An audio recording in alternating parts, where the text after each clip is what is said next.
Hello everyone, welcome to my final thoughts episode of While the Iron's Hot. So, this game I feel was pretty good. The story, it was linear, it had decent...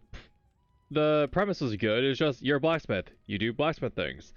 That's what the story was about, is that people were asking you to do blacksmith things, until it kind of got to us needing to make a submarine, which kind of falls under mechanics and stuff, or making a bird. That also, you kind of get my point. It kind of started degrading. That's one, if there's one fault in the game that I could see, is that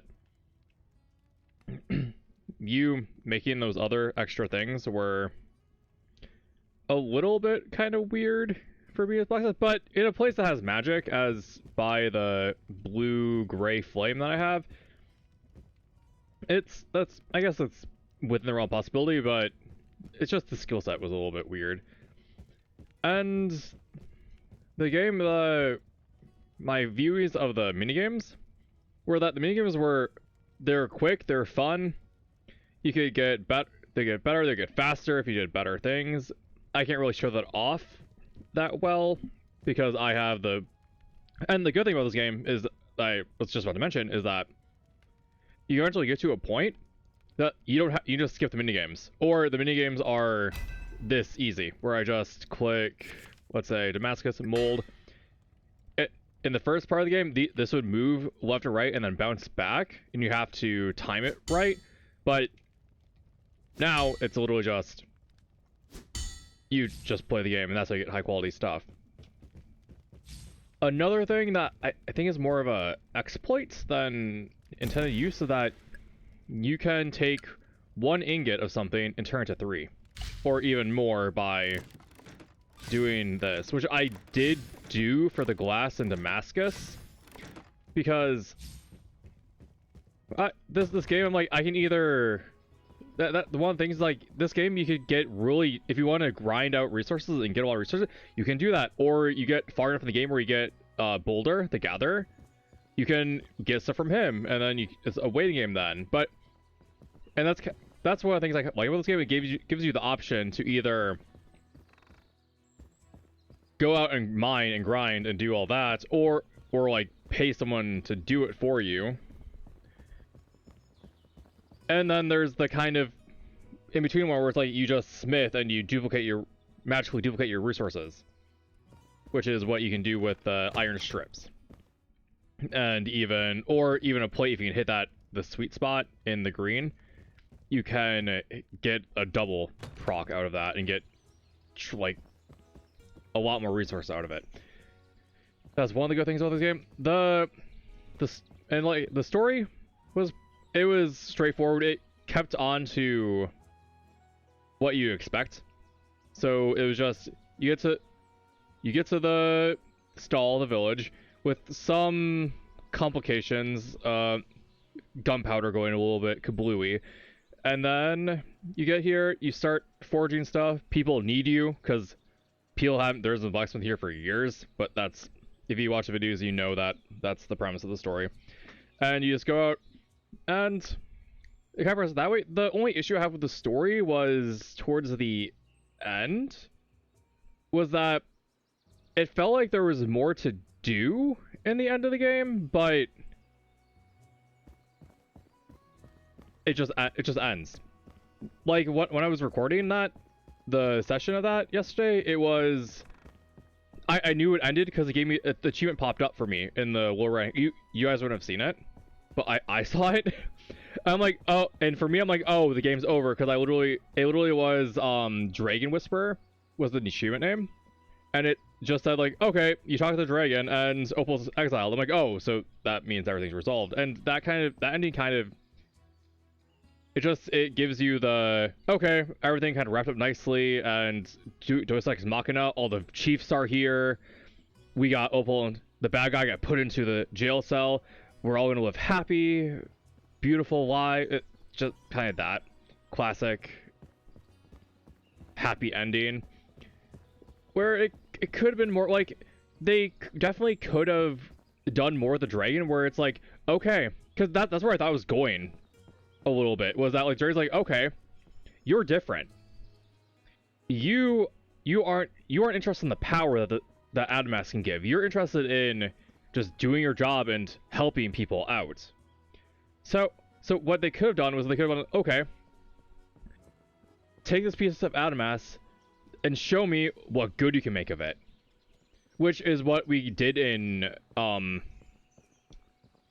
I forget the name of the city is slipping my tongue at the moment. But they definitely could have just incorporated, like, you go to one of the city, like at one of the villages, go to the chief, and they're like, and you can make one of the things that helps out the world, and then you can show it to the dragon, and then you get like maybe some unique dialogue per each, or just the good job, you show me that humans are or you show me that humans are worthy and that you're different, here, have some more, and then you can continue, and that ending is that you naturally achieve all of the goals of the villages, because the dragon's so impressed with you that he gives you more of his ancestors because you have proven yourself worthy. That could have been a totally different perspective and a more like continuation of the good ending. And you could, but the dev process, there's time crunches, money crunches. I'm sure they might have had some issues with that, but overall the story is good. Just the ending was abrupt to me.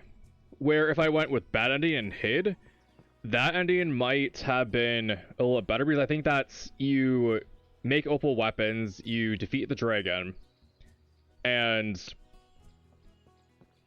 opal becomes a tyrant because he literally can't be stopped because of the items you give him. Which that's kind of a more in-depth ending, and more like you're building up to the like that you enabled a ruthless tyrant, which I can see as a more in-depth ending. But overall, this game with minigames, the travel system, the energy system, it didn't really affect us at all. So that mechanic, what's an annoying part of games is that when they have a stamina system and it just bears on you horribly, where it's just the weight of that system is on your back so horribly that it makes the game less fun, because you're dealing with that management system a little bit more than you probably want to. But in this game, I feel like food came in a little bit later than I was. It kind of came in fourth of the game, and I never really use it, because at the same time too, you don't really need food when you have a traveling cart that you can sleep at. You kind of know what I mean? Energy was never an issue, because I guess that's the kind of thing where energy was never an issue. They kind of made it seem like an issue, but it never really resolved it as such, because you always had a way to restore it in the form of sleeping and saving your game. So there's that. What I liked also, Ox. Ox was fun. Some of the side story of the Ox was cute and fun. But the only other issue with characters is Arcana not being direct with us. But that might just be a me thing, where it's like, where I'm like, be direct with me, tell me what's wrong, and we can resolve it. Don't beat around the bush and, I don't know, sabotage our work by putting some egregious ingredients into the potion that we're supposed to test, or literally burn bridges. Like, if she was more direct, we probably could have came up with that could also have been a different thing, where if this game wasn't really twisting, it's more of a, you're the smith, get stuff done, it's linear. But that's just me rambling about my personal preferences. The game, I say I spent like 11 hours to finish it. It took me 11 hours to finish it, between like the tedious smith work, which isn't that bad. Once you get to tier 3 blacksmith, it's not horrible. And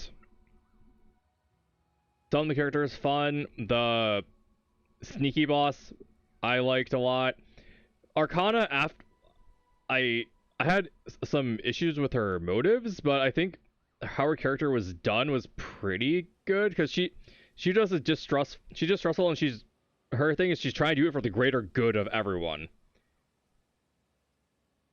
So I can kind of see that being a decent motivation.